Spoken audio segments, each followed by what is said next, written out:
జై శ్రీరామ్. మనం చూస్తున్నది ఒంటిమిట్ట దేవాలయం అండి. ఇక్కడ అన్ని ప్రత్యేకతలే ఉన్నాయి. జాంబవంతుడు నిర్మించిన ఏకశిల మీద రామ లక్ష్మణ సీత సమేత మూర్తులను ఇక్కడ ప్రతిష్ఠించాడు జాంబవంతుడు.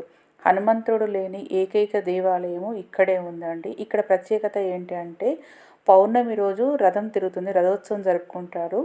కళ్యాణం మాత్రం చతుర్దశి రోజు జరుగుతుంది. ఎందుకు ఇలా అంటే నవమి రోజు జరగకుండా ఇప్పుడు ఎందుకు అంటే చంద్రుడు కోరిక మేరకు, అంటే చంద్రుడు అడిగాడట, రామ అందరూ నీ కళ్యాణం చూస్తారు, నేను రాత్రిపూట ఉంటాను కదా, నా కోసం నువ్వు చేసుకోవా అంటే అతడి కోరిక మేరకు ఇక్కడ రాత్రిపూట కళ్యాణం జరుగుతుందంటే చతుర్దశి రోజు పౌర్ణమి రథోత్సవం జరుగుతుంది. అలాగే ఇక్కడ ప్రతిదీ శిల్ప సౌందర్యము చూడడానికి చాలా చక్కగా ఉంటుంది. రాముల వారు సీతమ్మ వారి కోసం నిర్మించిన కోనేరు ఇవన్నీ ఉంటాయి.